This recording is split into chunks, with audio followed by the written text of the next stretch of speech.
Hey everyone, this is a grumpy old guy gaming, and we're gonna forego our usual weekend warrior shtick with the intro screen and the comedy sketch.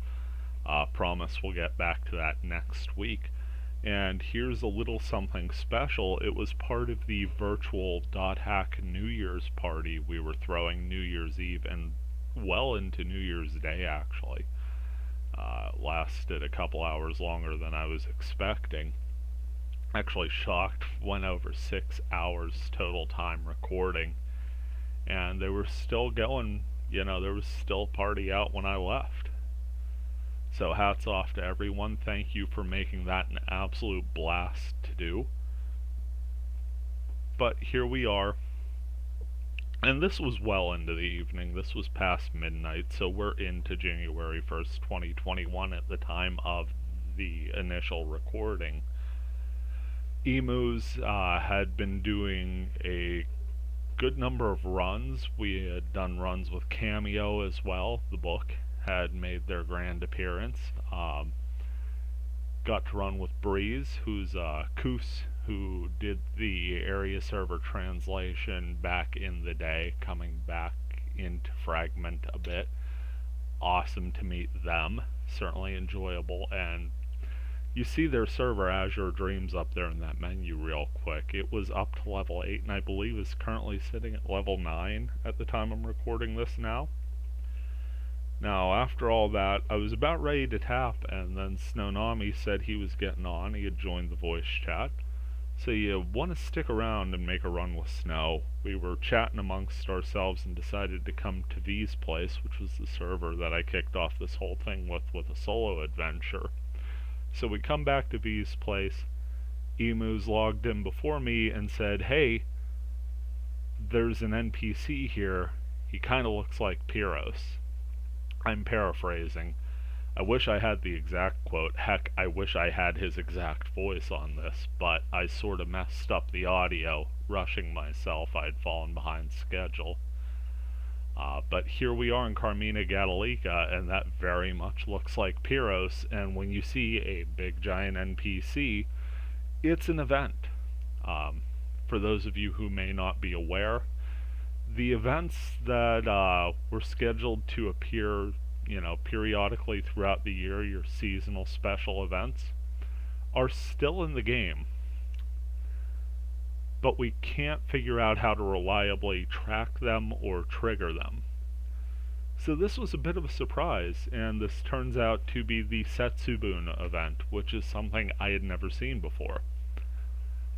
This is a Japanese event that, it's a festival that celebrates the coming of spring, from what I understand.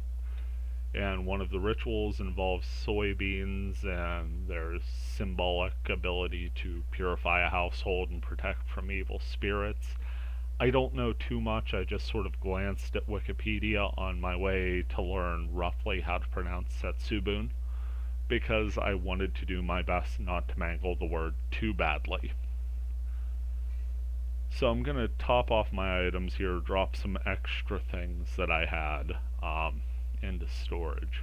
In case you're wondering why I dropped off that antidote and that restorative, I like to run with about 90. I feel if you're chewing through 90, you're in pretty serious trouble, and that gives you a little bit of room to grab some out of some breakable objects without hitting that dreaded "you've already got 99" sort of thing. And that way, if you hit a bad luck spell, you've got some in your stash. They're always there. You don't have to worry about it too much. I've also got some extra equipment to sell. So we're going to do that, and that's going to give us more than enough gold to replenish what we need and get on our way here in the not too distant future. In fact, nobody really wants to watch me shop, so let's just fade out and we'll rejoin when we're about to go. Okay, so we're back and we're all getting ready to meet up here at the Chaos Gate. There you can see that quick shot of us. You've got Snow playing Tsukasa, Emu's playing his Wave Master, me playing my Blade Master, and then the Pyros NPC, all in sort of a cross shape, just sort of roughly surrounding a little off-center from the Chaos Gate. Would have probably been cool if we synchronized it and made it all centered and everything, but here you get a clearer shot of everyone, and we didn't stand there like putzes going, no, a little to the left, too far.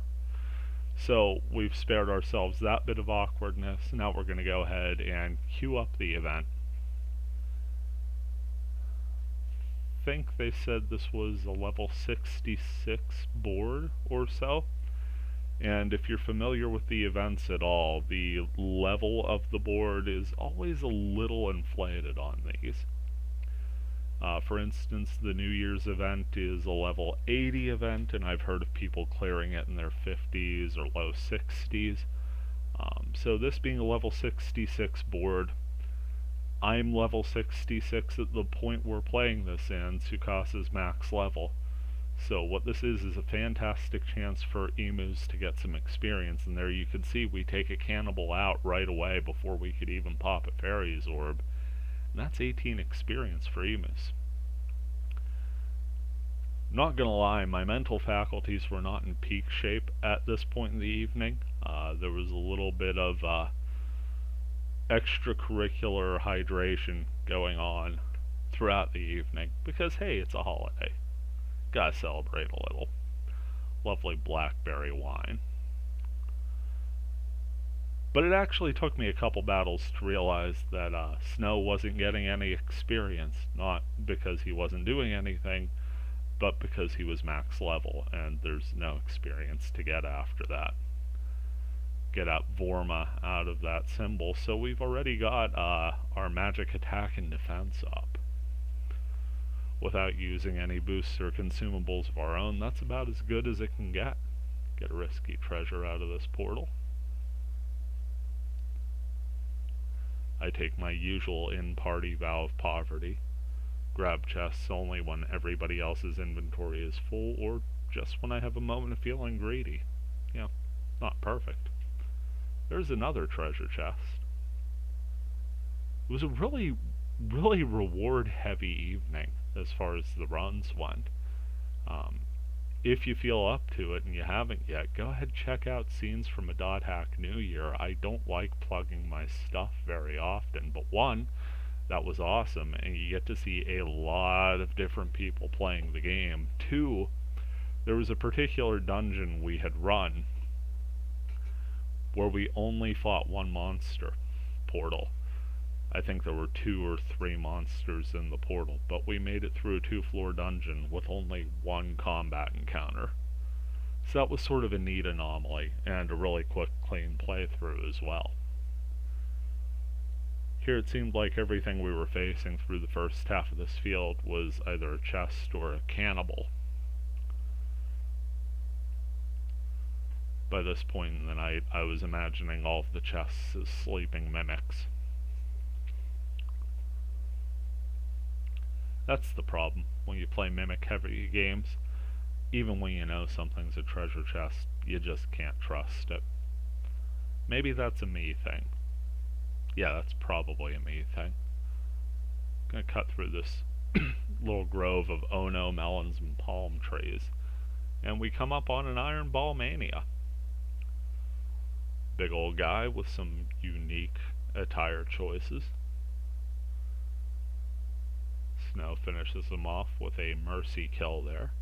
You can tell it's a mercy kill because it wasn't the overly flashy fire spell.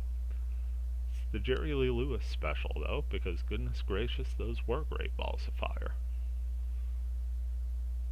I know you can't hear this joke yet, but I know you're groaning. And I appreciate that. You're classy, and I appreciate that.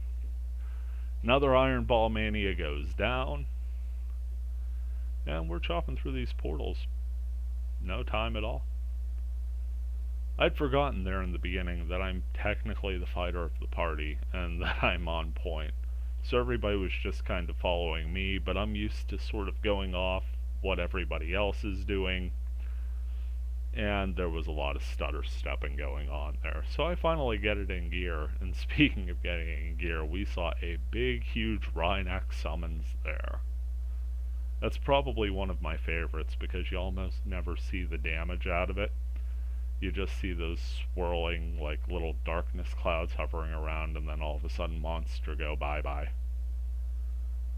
And really, if you're going to cast a spell that badass, that's really how you want it to go. You don't want the damage. You don't need the damage. It's dead. Making our way down through. Got a couple more portals, and you see the spring there. Honestly, I can't remember if we did the spring or not.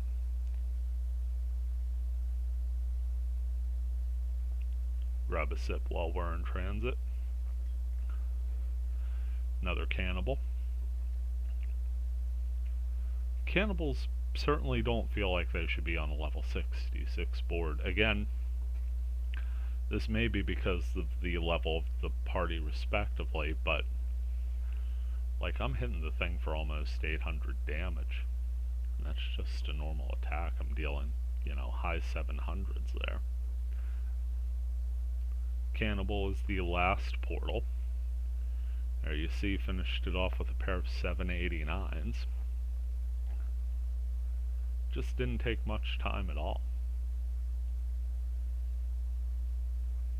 I think at that point Snow had mentioned that our speed charms were probably going to wear off, and they did within 5 seconds. I'm guessing his internal clock is just that good from playing this game for 5+ years, but hats off to him for that call. Always a ton of fun when you're playing with people who are veterans of the game, because they're in tune with things that you wouldn't normally think about. You could kind of get a unique perspective just from seeing the way they interact with the game. So there we are, all lined up, getting ready to go into the dungeon.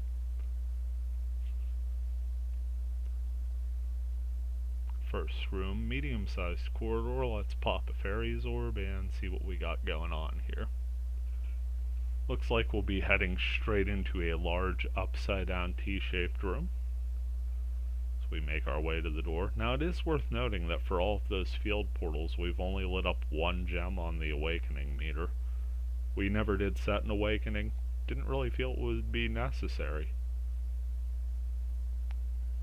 Starting out the dungeon just like we did with the field. Cannibal right out of the gate.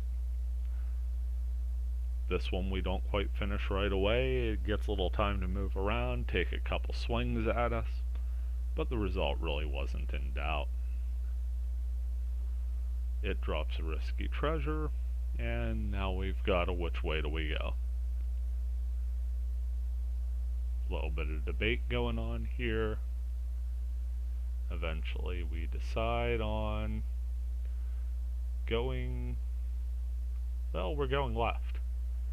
Seems to be the way I was inclined to go, and everybody eventually joins on. Tough thing when you get large and medium-sized rooms in a row is you can't really tell where the stairs are. But we chose the right way here, as this corridor will lead to another medium corridor that is a dead end. Again, we're not speed running this, we're not let's just survive and get to the bottom. This is kind of a chill time. We're enjoying ourselves, enjoying the adventure, and seeing what we face along the way. Third straight cannibal. So this is Cannibal Alley, if you will. Just one after the next, after the next. Take that one down quickly, and now it's time to do a little bit of backtracking.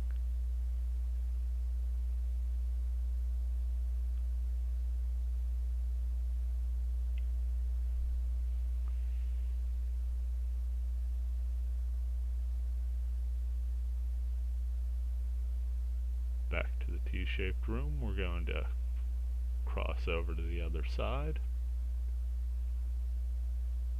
Treasure chest along the way. I think we all end up skipping it. Yeah. So a little L-shaped room bending down. And we get an Iron Ball Mania out of the portal in the corner. It gets thwacked rather heavily with some trees just sprouting up out of the ground. We get the lightning and spider leg finish. You know, one of the best things about playing a Blade Master is just seeing what Wave Masters pop up next to you as you're playing. Some of the spell effects are so cool. And one of the reasons I really like playing my Blade Master is I get to just sit there and hit the attack button and enjoy things like this. You see the trees popping out of the ground, you get the big flashy elemental hit. It's very rewarding to do that as a player, but for me, there's something about seeing a member of the party doing it and your character being there on the front line witnessing it. It's like the best backup ever. Like if you were playing this character in a traditional RPG, you would be standing there holding the front line while the wizard throws this awesome spell. Again, that's how it's playing out in my head. This time we get an ogre instead of a cannibal. Same model, slightly stronger. So we aren't hitting with quite the same punch. But we do get through it. Come to one of those rooms with a little insert in it, and we face another ogre.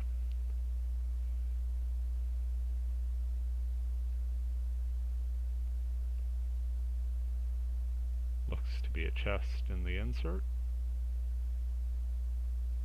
And I go ahead and grab it. It gives me a resurrect. So that's the first chest I grab here in this event.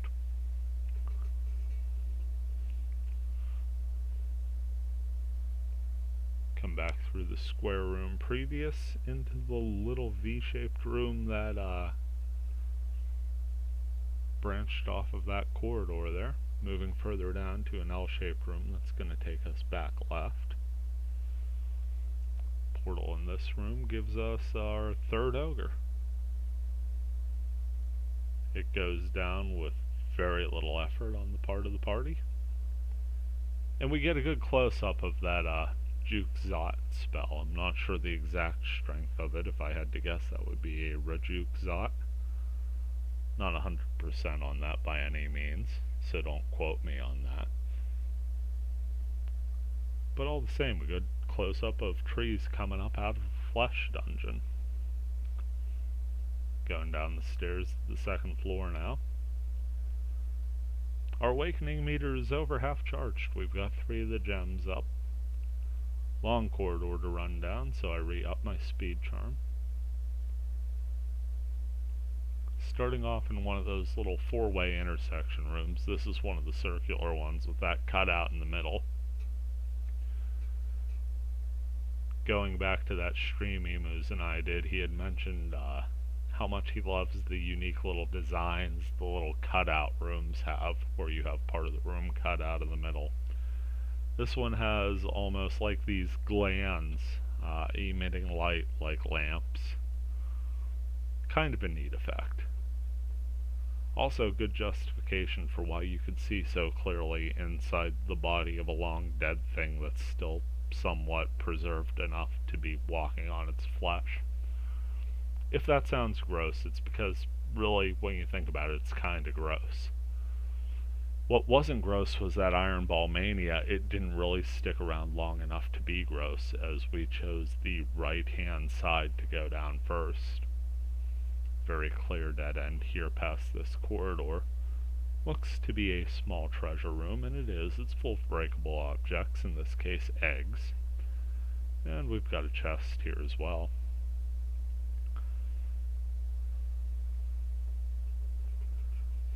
After a moment to smash and grab, we are back on our way, backtracking through the corridor, then through the diagonal corridor that led us here, and into the intersection.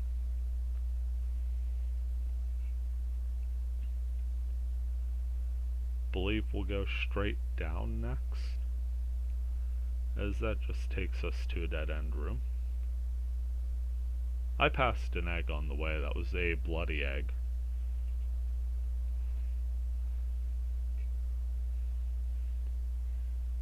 And this portal gave us an ogre. Okay, so we're going to fight the ogre real quick. See a little bit of back and forth there.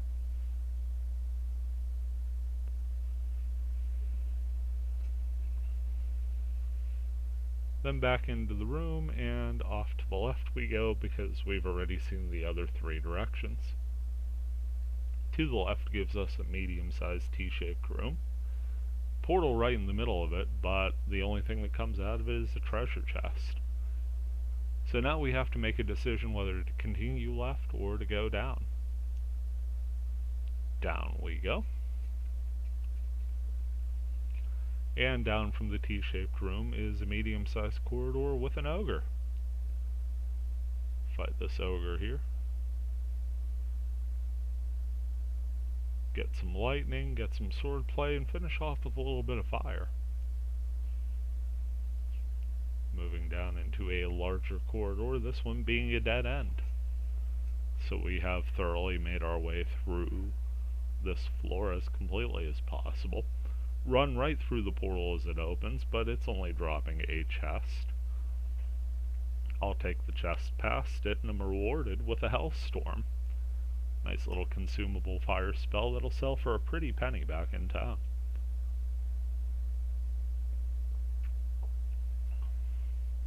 Apologies, my throat's really dry. This is about the 15th time I've tried recording for a video today. Took me about 4 or 5 tries for the video for Saturday, so clearly getting back on that horse and falling off a million more times for the Weekend Warrior was worth it. But it was important to me to get this audio done, as this is a video that needs to be out there. Finish up an ogre in an L-shaped room, taking us to a slightly larger L-shaped room. Large enough that I was getting a little bit of lag there on the recording. Get another ogre. This one goes down very swiftly. And once we round the turn, the lag is gone, and we continue. Nothing to do now but descend to the 3rd floor.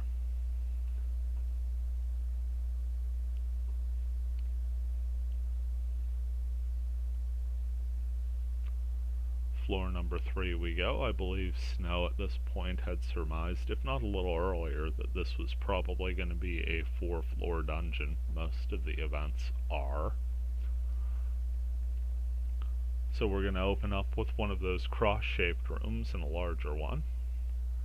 Kind of angle the camera to minimize the amount that the game is trying to draw in the way of features and everything. Just sort of cut down on lag.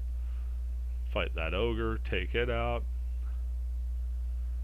Neat little thing here, you don't see it too often in the procedurally generated dungeons, and I had made as much of a comment, and I believe I was corrected that the event maps would have been planned out by somebody rather than just procedurally generated. But you actually get an area that sort of crosses over itself. You get a looped together area. It's a bit of an anomaly when you play .hack. Usually things are spread out, rather asymmetrical, come as you go sort of deals. So to see an area looping around like this was kind of a breath of fresh air. Generally, if you see things like this, or if you see symmetrical maps, they're in custom fields that somebody planned out. So a nice little tip of the cap for whoever designed this, now 15, 16 years ago. Come up on another ogre here down in the bottom part of this area that crosses over, and if we would go further down, we could take the stairs down to the 4th floor, which would make for a real quick exit, but we're not about that because it's Setsubun, it's virtual New Year's, and it's just a chill run, 3 guys having fun. Iron Ball Freak goes down before even it knows it. My goodness, that health bar. Just shot straight down. Finish that off and we get to the bane of my camera work, the 90-degree turn room, coming up next.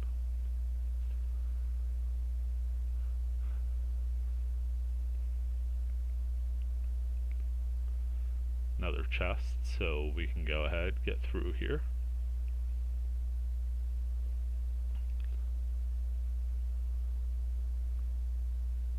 Coming back up to the initial intersection room. So we're going to go off to the left here and check out a large V-shaped room heading up and down respectively, and seeing what that leads to. Looks like we've got a couple dead-end rooms. One leading directly up and the other coming after a small adjoining room down. Take a moment to get speed charms back up before heading in. And we're a little over 20 minutes into the adventure at this point. Again, not trying to be super fast about it. We're certainly finishing up the combats quickly enough, so taking a moment to appreciate the run and just some pleasant conversation along the way. Another ogre here out of this first portal, and we take it as it comes out of the portal, so we don't bother chasing it around and activating the second. Second portal has another ogre. Certainly no challenge to facing them one after the other. Takes us to this chest on the altar. I stare at it for a second or two and then decide not to take it, instead run back and take a chest that had spawned from the first ogre battle. I get the devil.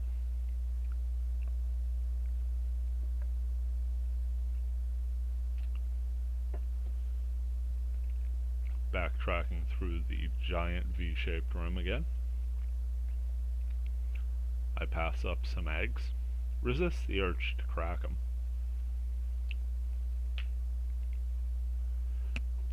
And time to check out the down portion of this branch. Again, small room. We have a breakable object. Not much else to see here. Then we've got another one of those rooms with two portals. First portal gives us an iron ball freak. It gets absolutely decimated. And as it's in its death animation, I run ahead like a putz, but my recklessness is sort of bailed out by the fact that the chest just gives it, the portal just gives us a risky treasure. Sorry, tripping on my words there. Sometimes the mouth don't quite catch up to the brain. We, however, are going to do some backtracking here.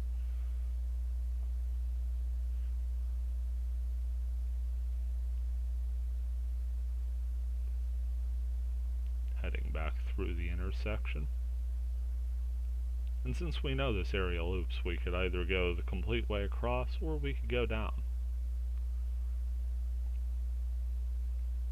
Gonna go down here. That was a selfish choice on my part. I figured since I was in the lead anyway, I'd just pick the one that has less lag for me. And through the 90-degree turn room, through the little medium corridor, into the square-shaped room that we'll just be sort of cutting the corner on.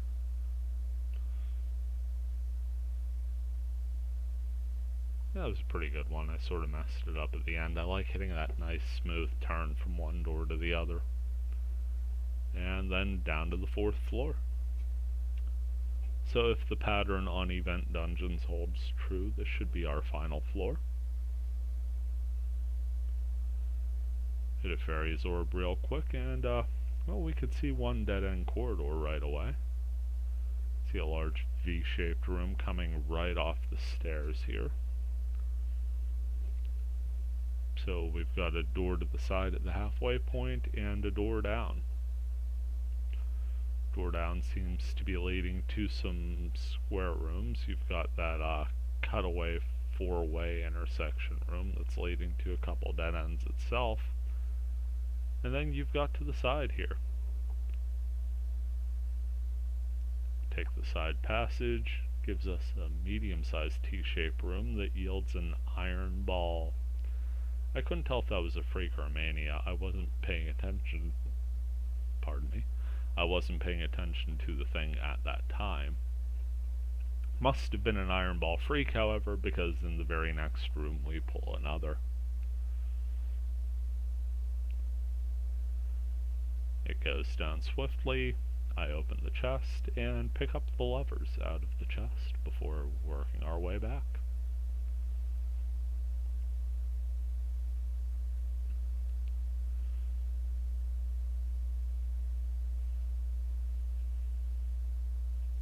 Okay, we had previously passed up a chest in the T-shaped room. It looks like it was picked up there.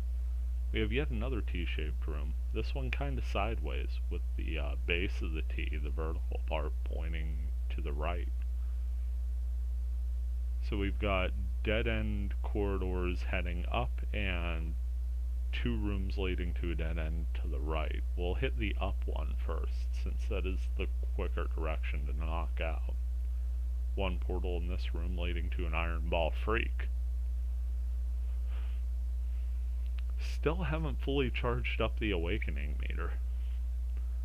That to me is insane. That we've gone 4 floors in and we still have 1 gem left to charge. I don't know if we all have to hit the same monster and we're just killing him too quick for everybody's attack to hit, or what.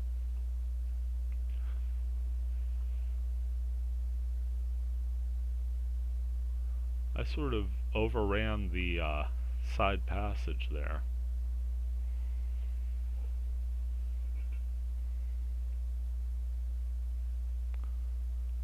Okay, I see why, because that's the treasure room over there. So off to the right of that T, past that 1 corridor, is the treasure room. So before we go hit that, we're gonna go ahead and finish up the rest of this dungeon, get our all dungeon portals cleared. Grab the Fool out of that chest. I don't think I've got a Hanged Man yet. I think that's the missing piece from the tarot card set here. Speed and Charm wore off, so I'm going to go ahead re-up on that. And then into the side passage. Left and right off of this 4-way intersection room are both dead ends, each one yielding a portal. Here off to the left we'll face an Iron Ball Freak, which again goes down simple as you may.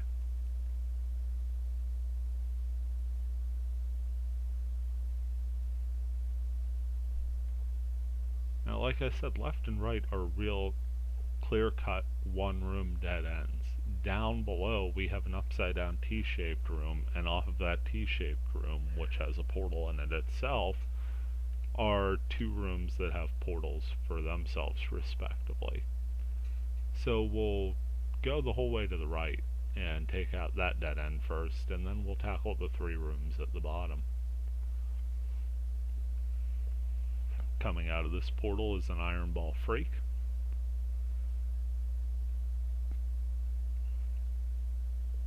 One of those awkward moments where I'm staring at the health bar of the monster and it looks like it's all done, but it's maybe got like 10 hit points or so, and it's just kind of hanging out.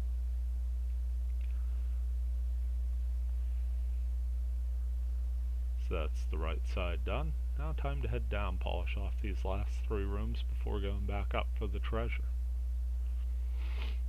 T-shaped room gives us an Iron Ball Freak again. Tried and true plan of attack here. This time I don't putz out with 10 hit points left, and we finish the job right in front of us. Risky treasure comes out of the deal.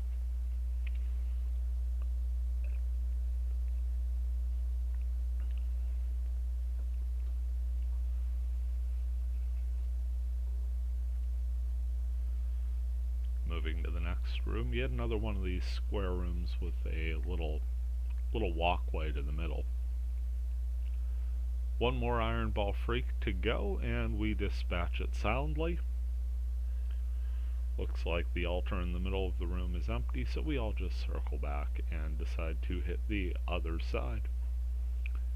Coming off the other side of the T is a medium-sized corridor dead end, chest at the far end, portal in the middle. Out of that portal comes an Iron Ball Freak. Hit it right away, and we got a skill drain there. Not that I've really been using skills, but it is fun to see. 410 SP. I've only got 208. So that finishes up all of those. Nothing to do but head back and start going for the gold. By the gold, I mean the treasure. pass a bloody egg and a non-bloody egg on the way.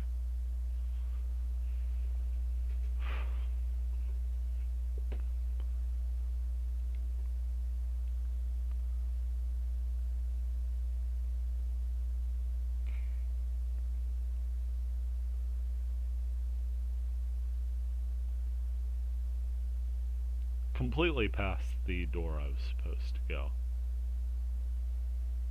No, no. Yeah. I